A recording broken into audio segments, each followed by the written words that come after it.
मैं ये कहूंगा कि उधमपुर बरसों से तिरस्कृत रहा, इसकी अवहेलना हुई और वो इसलिए हुई कि तत्कालीन जो सरकारें थी जिन पार्टियों की, वो वोट बैंक की राजनीति करती रही, तुष्टीकरण की राजनीति करती रही, अपीजमेंट की पॉलिसी पर वो अमल करती रही।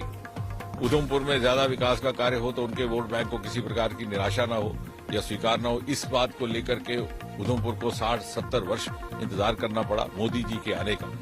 और जब से मोदी जी की सरकार आई है, कोई ऐसा नहीं था प्रोजेक्ट जो हमने मांगा और हमें मिला। मोदी जी ने उम्मीदवार प्रधानमंत्री बनने के बाद अपना पहला जो कार्यक्रम प्रारंभ किया था माता वैष्णो देवी के दर्शन करके किया था, और मुझे इस बात का गर्व है कि देविका का प्रोजेक्ट भी यहाँ पर उन्हीं के हस्तक्षेप से स्वीकृत हुआ, जो अब लगभग तैयार है।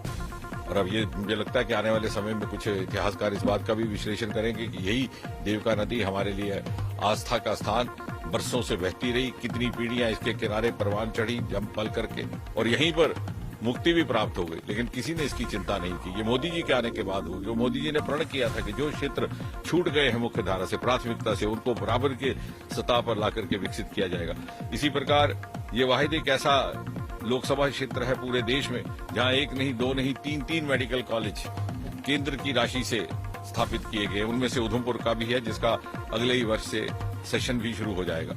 इसी तरह से मानतलाई, धीरेन्द्र ब्रह्मचारी जी जो इंदिरा सरकार के बड़े चहेते थे, उसी जमाने में उनको वहां पर जमीन भूमि भी दी गई थी।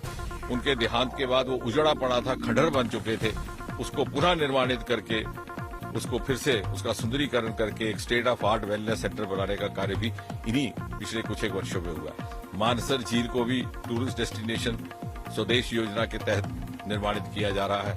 इसी प्रकार बीरवा का पुल, देविका का पुल, पासपोर्ट ऑफिस, रेडियो स्टेशन जिसकी मांग सन 1965 से थी, जबकि पाकिस्तान का युद्ध हुआ था और रेडियो पाकिस्तान यहाँ सुनाई देता था, लेकिन किसी ने उस मांग की ओर ध्यान नहीं दिया गया। और मुझे खुशी है कि बहुत सारे हमारे आज नए साथी भी हमारे साथ जुड़े हैं, बलवंत सिंह मरकोटिया जी के साथ जुड़ करके, और एक सामूहिक तौर पर जो प्रयास होगा उससे ये विकास की गति को और बल मिलेगा और इसको तीव्रता मिलेगी। क्योंकि ये एक ऐसा समय है जब मोदी जी ने ये प्रण करके रखा है कि जहां जिस चीज की कोताही है उसकी पूर्ति करनी है, और जो हम मांगते हैं हमें प्राप्त होता है। आज भी हमने एक नई घोषणा की है, जहां ये जनसभा हुई है, इसी के कुछ दूरी पर एक कम्युनिटी हॉल स्थापित किया जाएगा आर्य समाज आश्रम के परिसर में।